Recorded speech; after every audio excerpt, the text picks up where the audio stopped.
Eu implorei pra voltar.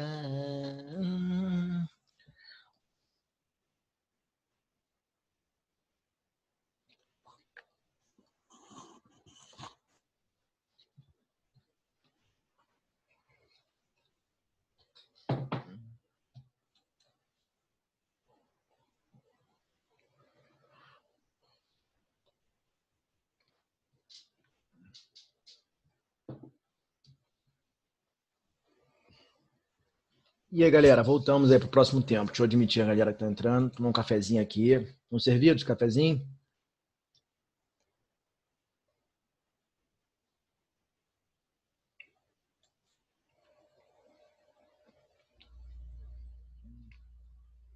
Pessoal, não se esqueça de fazer, cara, o simulado, hein? Vê se consegue fazer logo hoje pra ficar logo livre disso, cara.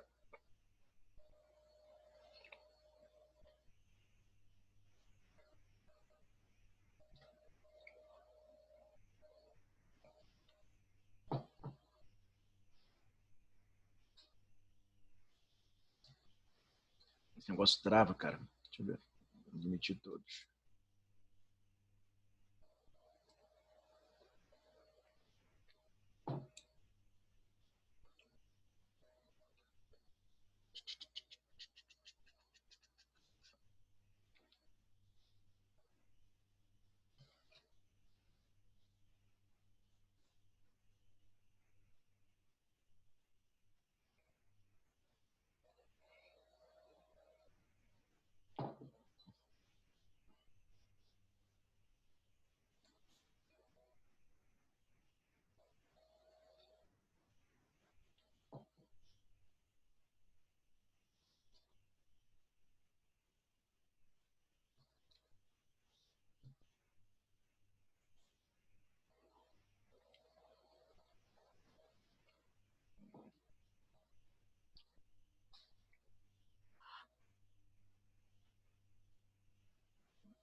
Ô, Sarinha, bom dia, Sara. Stephanie já tá aí também. Compartilha aqui a tela, então, amores. Tá todo mundo aí, quase? Eu vou compartilhar para acabar esse negócio de redação lá pra gente entrar em literatura.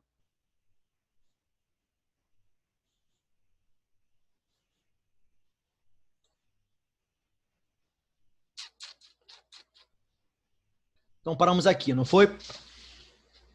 Eu comprei livros e meu amigo CD. Repare que a vírgula entrou ali antes do E, né, para marcar. Né, ela tem que entrar obrigatoriamente porque os sujeitos são diferentes. Toda vez que os sujeitos forem diferentes, né, a oração coordenada ali, eu tenho que botar a vírgula antes do E. Reparemos ali que aquela vírgula que entra depois do meu amigo é a famosa vírgula vicária, né? Ela marca, na verdade, né, o verbo que já foi citado na sentença anterior. Então, comprei livros, meu amigo comprou CDs. A vírgula vicária é o nome que se dá a essa vírgula ali, que vai entrar no lugar, né, que vai marcar a omissão de um termo que já foi citado anteriormente.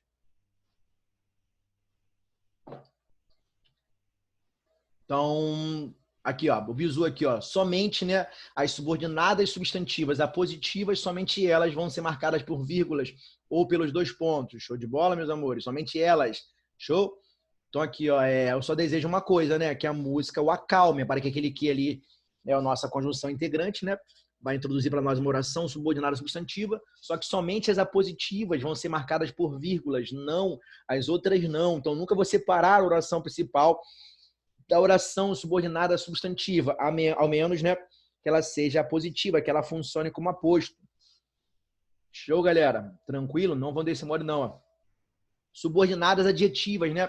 As orações subordinadas adjetivas podem ser duas, ou vão ser explicativas ou, né, restritivas. Repare que se elas forem explicativas, né, eu vou marcá-las por vírgulas. É comum, né? A explicação, uma vez que as explicativas funcionarão como aposto e as restritivas funcionarão como adjunta de nominal. Então, os livros, vírgula, que estavam expostos foram vendidos. Show de bola? Então, repare que a sentença ali, né, que a oração veio entre vírgulas. Show? Se a oração for, né, adjetiva, eu vou colocar entre vírgulas, principalmente se ela trouxer para nós uma explicação. Show? Então, né, João, vírgula, que era pai da Maria, vírgula, certo? Então, representou, né, a cidade, sei lá, tranquilo? Orações subordinadas adverbiais antepostas ou intercaladas, se elas aparecerem na ordem natural, é igualzinho lá, ó, não expliquei vocês lá, quando a adjunta adverbial aparece na ordem normal, a vírgula é facultativa, certo? Então, se o adjunto adverbial aparece na ordem natural, ele é facultativo, tranquilo? Agora, se eu deslocá-lo para o início da sentença ou intercalá-lo, né, a vírgula, né, torna-se obrigatório. Tranquilo, galera? Então, assim, ó, logo que ouviu a música, acalmou-se. Obrigatório, né, amores? Só se, né, segunda BL tiverem de 3 ou mais palavras, tranquilo? Então, logo que ouviu a música, acalmou-se. Você fala ali, ó, desloquei, né, a nossa oração subordinada verbial temporal, né, por deslocá-la, eu tenho que usar a vírgula. Show de bola? Agora, caso eu colocasse na ordem natural, ó, acalmou-se logo que ouviu a música, né, essa vírgula, né, seria facultativa, uma vez que a oração, né, subordinada verbial, né, ela estaria na sua ordem natural. Show? Agora aqui embaixo, ó, só troquei a conectiva, eu tirei o logo o que e coloquei o quando, né, que é o nosso conectivo universal, né, aquele que vai sempre indicar tempo para nós. Show de bola?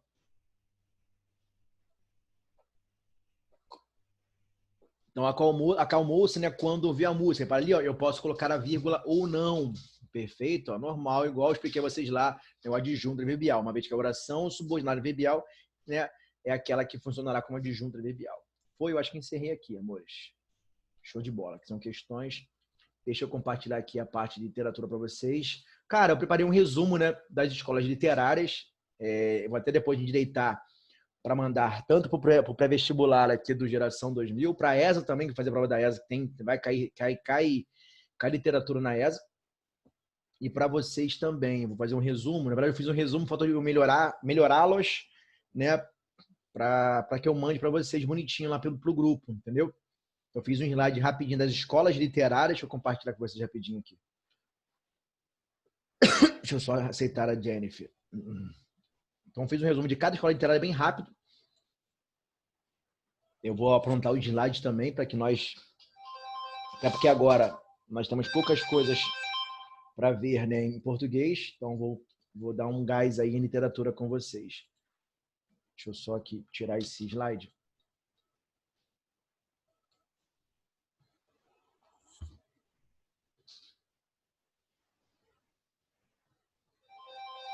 Caramba, coisa chata.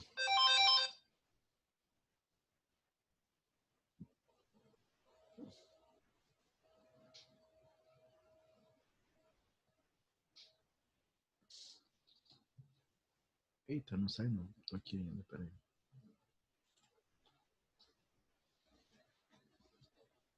Mais gente querendo entrar aqui, peraí. A Camila entrou com dois...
Então, amores, eu fiz compartilhar para vocês a tela aí. É um resumo bem rapidinho que eu fiz das escolas literárias, começando com o quentismo, que vai se comparar ao classicismo na Europa, vai acompanhar, né, os parâmetros do classicismo na Europa, certo? É um resumo bem legal. Vou incrementá-lo, é claro. Isso aqui ficou bem rápido, de uma vez que o quentismo não representa para nós uma escola literária, beleza? Então, o estudo da literatura brasileira começa, né, com a descoberta do Brasil em 1500 esse primeiro período de nossa história literária é chamada de quinhentismo, por causa de 1500 realmente, certo? O quinhentismo corresponde ao período literário que abrange todas as manifestações literárias produzidas no Brasil na época de seu descobrimento. Na verdade, né, há dois tipos de literatura: literatura informativa, literatura descritiva, né, que é a carta de Preparo de Caminha, que vai informar ao rei Dom Manuel, em Portugal, né, da terra achada aqui o Brasil. Né, e a literatura, né, de catequese, né, literatura com a chegada aqui, né, da Companhia de Jesus, né, os jesuítas tinham essa noção, né, esse foco de propagar a religião católica, uma vez que a Igreja Católica perdeu força, né, em 1517, né, com o início da Reforma Protestante, né, liderada por Martim Lutero. A religião católica perde força, a Igreja Católica perde força, né? Aí depois de 1517, 1545, né, chega ao Brasil aqui, né, a Companhia de Jesus, com a ideia, né, de propagar a religião católica, com medo, né, da Reforma Protestante, dos protestantes chegarem aqui antes, né, foram enviados para cá a Companhia de Jesus com a ideia de propagar a religião católica, uma vez que a Igreja perde força, né, por conta da Reforma Protestante liderada, né, na Alemanha por Martim Lutero. Tranquilo? Show de bola. Então, a Companhia de Jesus, né, chega ao Brasil, né, com a ideia principal de propagar a religião católica. Show, amor? Eu botei assim, cadê? É bem rapidinho, mas eu vou preparar o slide melhor, muito melhor do que isso aqui, muito mais amplo também. Isso aqui é só um resumo. Então, é um movimento paralelo, ou seja, né, parecido com o classicismo português e possui ideias relacionadas, né, ao Renascimento, que vivia o seu auge na Europa. Então, como vieram atrás de riquezas, né, se dá o fato de ser uma literatura meramente descritiva, de pouco valor literário. Então, uma literatura descritiva, né, a carta vai descrever realmente, né, o povo achado aqui, os índios, certo? Se o lugar era bom ou não para se produzir alguma coisa, se tinha algumas riquezas, se tinha ouro ou prata, certo? A exaltação da terra, né, exótica, exuberante, seria sua principal característica, marcada pelos adjetivos, né, quase sempre, já que é um texto descritivo, né, vão aparecer com certeza adjetivos, perfeito, amores? Quase sempre pregado no superlativo. Esse ufanismo, né, exaltação do Brasil, seria a principal semente, né, do sentimento nativista, que ganharia força no século XVII, durante as primeiras manifestações contra a metrópole. Certo? O quinhentismo tem como tema central os próprios objetivos da expansão marítima, né, que é a conquista material, relacionada, né, com as grandes navegações, e a conquista espiritual, resultante da política, né, portuguesa da contra-reforma, certo? Então a igreja cria a contra-reforma nisso. Martim Lutero vai criar a reforma protestante e a igreja vai criar a contra-reforma. Show? É representada pela literatura jesuítica da Companhia de Jesus, chega ao Brasil. Show?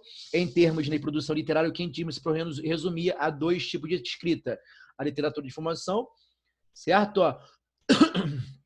Literatura de viajantes, né, ou literatura dos cronistas, que narram e descrevem as viagens, né, e os primeiros contatos com a terra brasileira. A linguagem era simples, né, e cheia de descrições e de informações a respeito das viagens, das terras descobertas. Então, grande destaque: a Carta de Caminha, escrita por Pero Vaz de Caminha, né, para o rei, né, de Portugal, Dom Manuel. Documento considerado o marco inicial da literatura brasileira. Afinal, foi o primeiro texto escrito sobre o solo brasileiro, certo?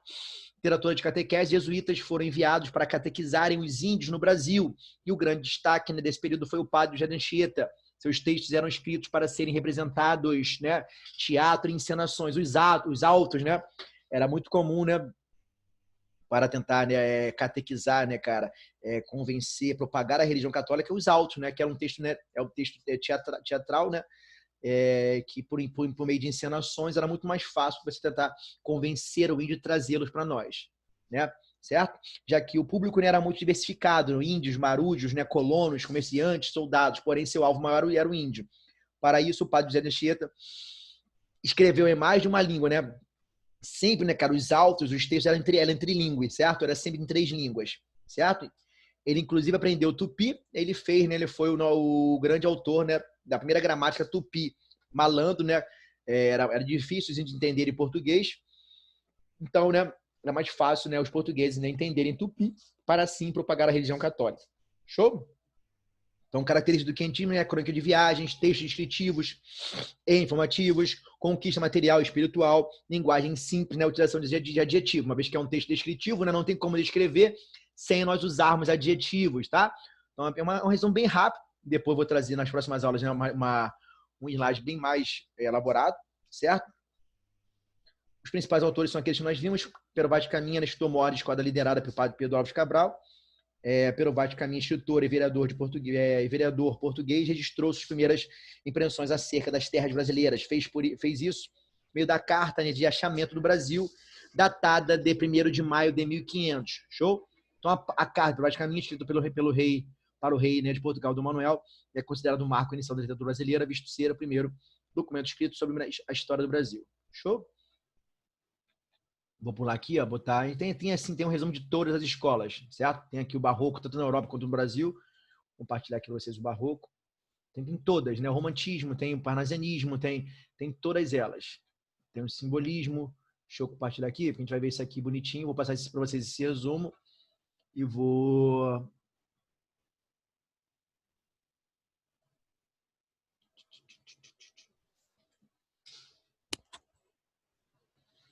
trabalhar com vocês nas nossas próximas aulas.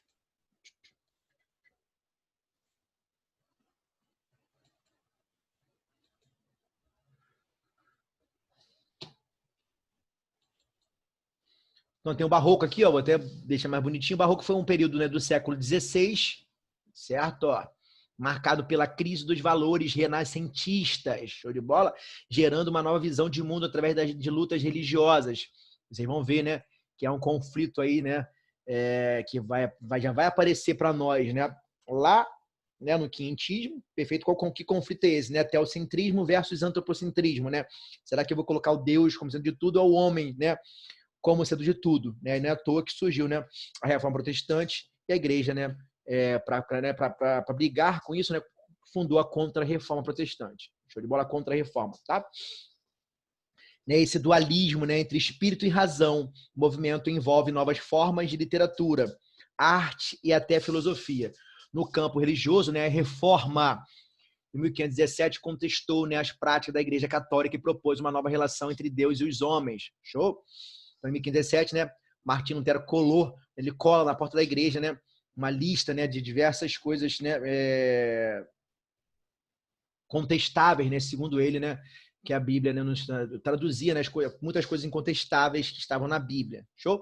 Uma das propostas desse movimento foi a tradução da Bíblia, né, para os idiomas nacionais, abrindo caminho para as novas interpretações das Escrituras, deixando a igreja, né, dividida e enfraquecida. O poder central da igreja teve que reagir rapidamente. Então, em 1573, tem início, né, a Contra-Reforma, que tinha como objetivo combater a expansão do protestantismo,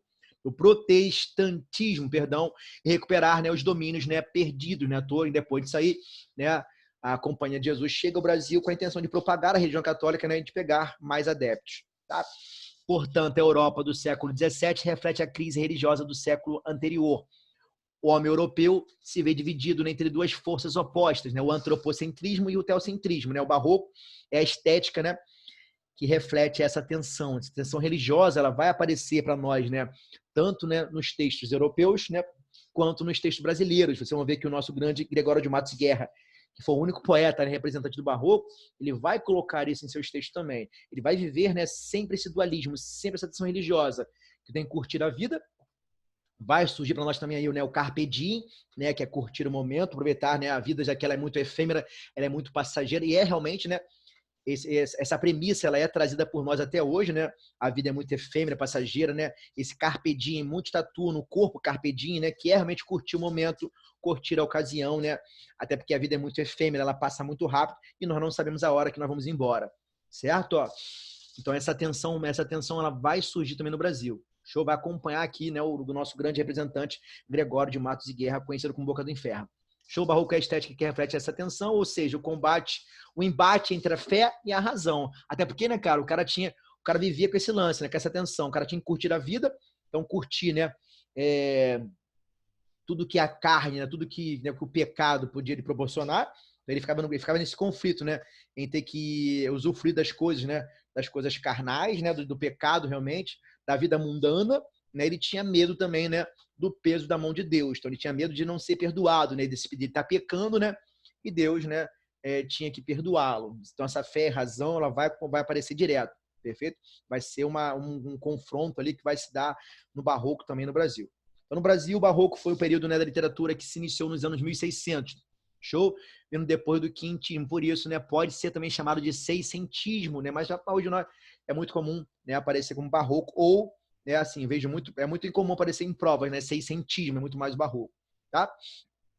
Até porque barroco vem de barróquia, né, cara? Que era uma pedra, né, meio que imprecisa. Você vê que as formas, né? O barroco ele é muito ligado a essa parte mais a inversões sintáticas, né? O uso de figuras de linguagem, como antítese, né? Paradoxo, né? É um texto muito mais bem alinhado, muito mais, como é que se diz? Academicista, né? Muito mais cheio de como é que se diz? Muito rebuscado, muito cheio de rebuscamento. Vocês vão ver que depois, nas escolas que vão surgir depois do Barroco, elas vão romper com isso, elas vão romper com o academicismo. Show? Já depois do Barroco vem o nosso arcadismo, né? Já vai tentando romper, né, com esse texto muito mais bem organizado, muito mais bem ornamentado, essas inversões sintáticas, né? É um texto de acesso, né, mais acessível ao povo, né? Aí quando chega o romantismo no Brasil, já é um texto totalmente, né, que vai romper totalmente com o academicismo. Perfeito? E não é à toa que vocês depois, lá no modernismo, né, é como se fosse uma cópia, mas ele vai se pautar em muitas coisas do romantismo, né?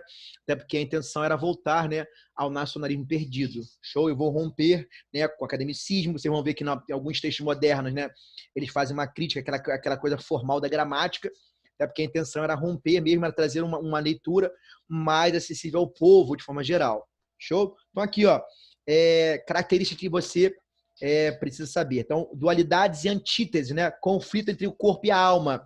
A vida terrena e a vida espiritual eterna, não é isso? A tua vida é virtuosa e a vida do pecado. A vida e a morte, então razão e a fé. Então, esses conflitos vão surgir, não é à toa, né, cara? Que os textos, né, vão chover antítese, né? E ideias paradoxais, já que, né, que vai trazer sempre esse conflito, né? Vida virtuosa, vida do pecado, vida e morte, né? O corpo e a alma, show de bola? É o conflito entre os princípios cristãos da Igreja Católica e os princípios, né, do Renascimento, né, e do classicismo, né, o paganismo, né, racionalismo, né, antropocentrismo. Vou colocar o homem como sendo de tudo, mas o homem continua tendo medo, né, da ação, né, da mão de Deus. Será que ele vai pecar, né? Porque a vida é muito efêmera e passageira, mas e aí? Mas e depois? Será que Deus vai me perdoar? Será que eu vou me livrar dos pecados cometidos por mim? Tá? Então, o Barroco é uma época de conflito de princípios opostos, né? Por isso que vai entrar a antítese, né? Antítese, antônimo, né? Oposição, perfeito? Ó, é a época das antíteses, né? É a época em que se tenta conciliar o inconciliável. A Igreja Católica reage à reforma protestante com a contra-reforma e com a Inquisição, procurando reprimir, né, protestantes, perdão, as manifestações, certo, culturais que vão contra as suas doutrinas. Portanto, esse é um período de contradições e de dualidades, onde o homem se vê perdido entre a doutrina cristã e as ideias do Renascimento, né? O classicismo, que é o quê? É o famoso carpe diem, né? Isso, eu tenho que curtir a vida, né? Eu tenho que me colocar como sendo de tudo. Eu deixar, né, investir mais em mim, né? Então o homem começa a investir, a dar menos dinheiro para a igreja, né? Investir mais no seu conhecimento, no seu crescimento, né, cara? Como é que se diz? Crescimento cultural, investir nele mesmo, né? O homem começa a estudar, né? A cursar direito em Coimbra. Muitos jovens aqui do Brasil vão para Coimbra, né? Estudar português, estudar direito lá, certo? O nosso grande Gregório de Matos e Guerra foi um que foi para Portugal para estudar direito e volta com muitas ideias, né? Da Europa. Tranquilo? Então, ó, cultismo, isso aqui é importante demais, ó, cultismo e conceptismo, né? O homem barroco valoriza, né, o cultismo, ou seja, a linguagem difícil e rebuscada que vai aparecer no barroco, que depois vai se perder um pouquinho, né?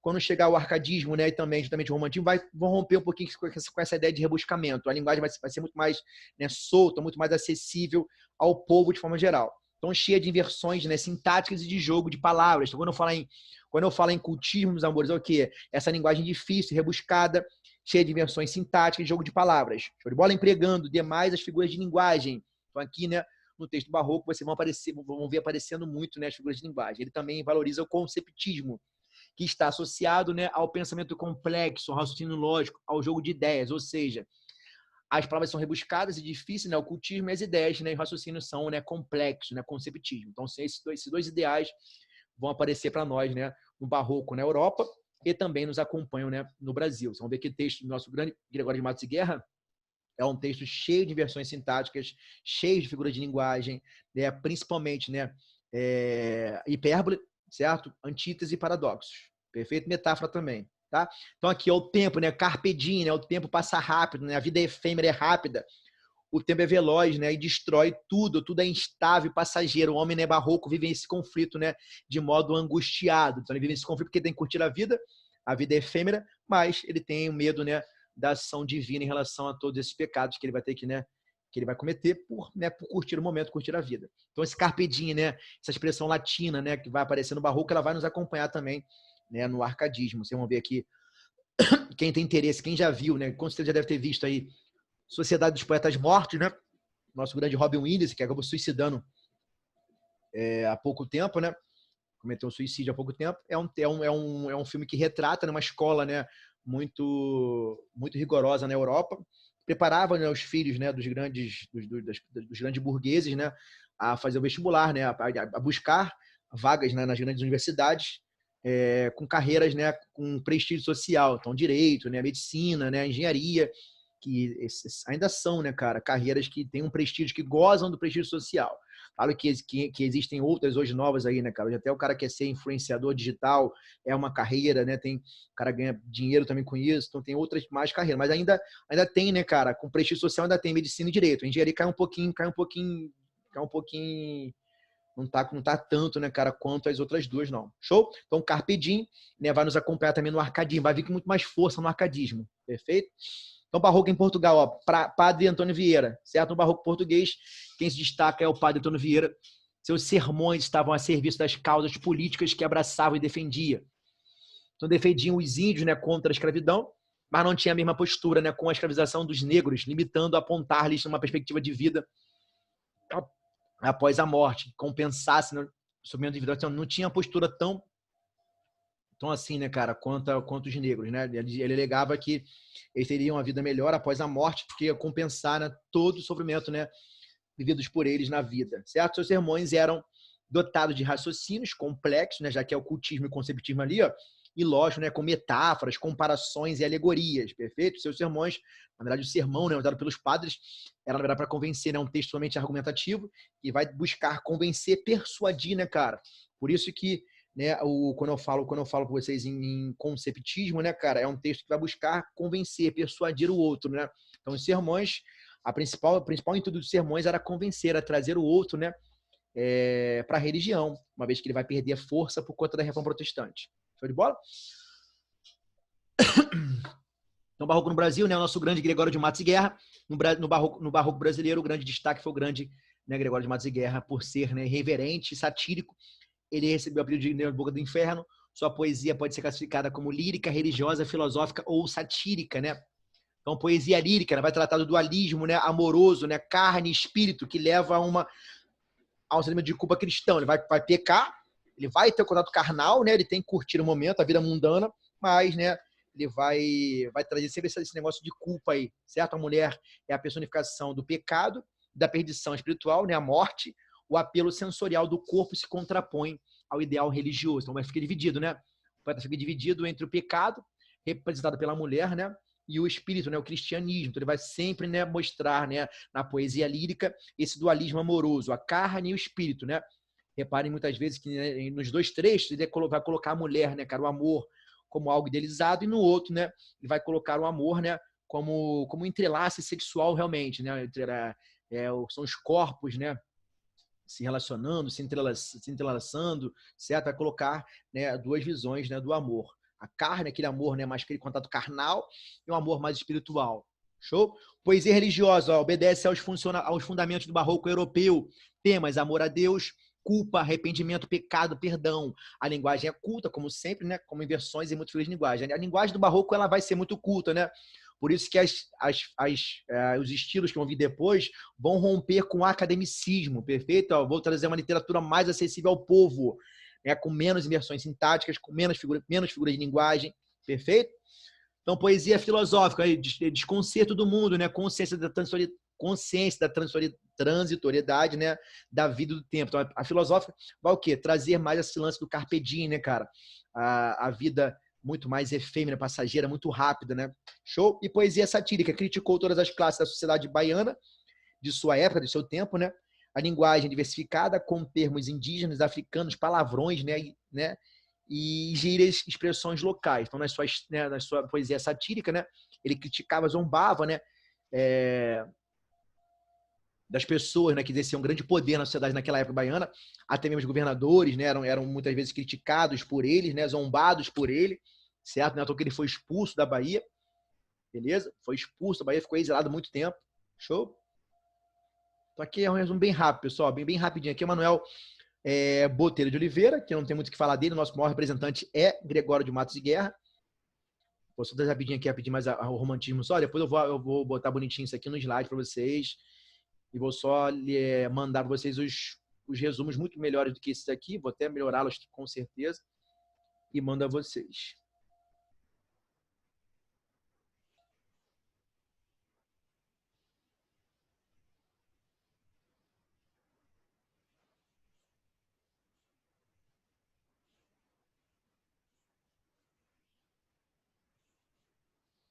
Então aqui, ó, romantismo, um resumo aqui, ó, romantismo no Brasil inicia-se no ano de 1836, século XIX, ó, 1836, perfeito? Em 1822, o Brasil tornou-se independente político de Portugal, beleza? Certo? E com a independência política, né, nós também, né, buscamos uma literatura totalmente independente de Portugal. Chama literatura nossa, beleza? Então, assim, é até legal naquela época, né, que os brasileiros, eles tinham um corte, né, cara, de cabelo, né, como é que se diz?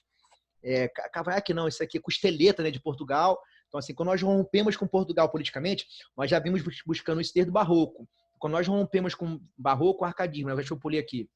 Acho não, eu pulei, perdão. Deixa eu botar aqui, eu pulei. Tô maluco.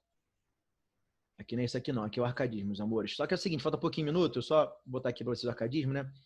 Vem antes o arcadismo aqui, eu pulei.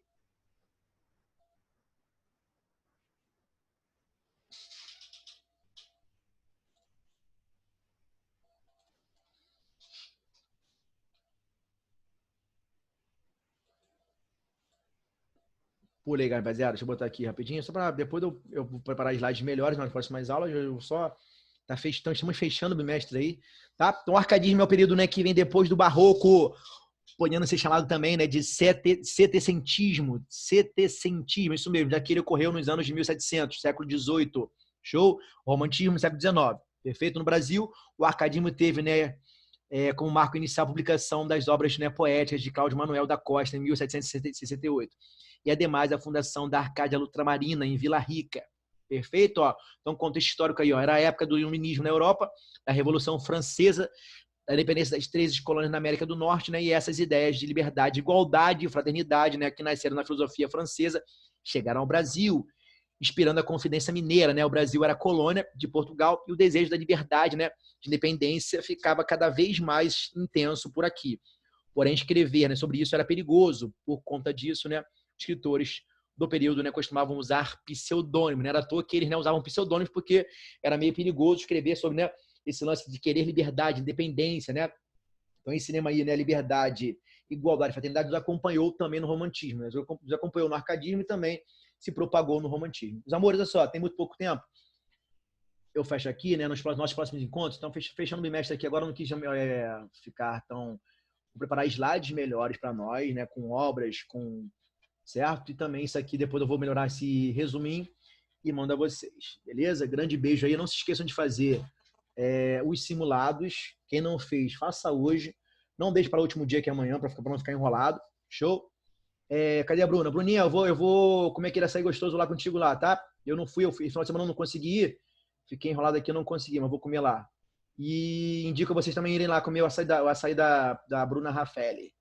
Show? Deve ser. Tem açaí e tem crepe também. Ver se eu dou um pulo lá para comer para provar, ver se é bom realmente e fazer mais propagandas ainda. Tá bom? Beijo grande, fiquem com Deus. Vejo vocês amanhã, né? Tá bom? Beijão. Tchau, professor. Tchau, neguinha. Beijo. O que houve, Sarinha? Tudo depois do horário? O que houve contigo? Perdeu a hora, neguinha? Perdi. O despertador não apitou. Tá bom, negona. Beijão. Não me acordou. Fique com Deus, preta. Beijo.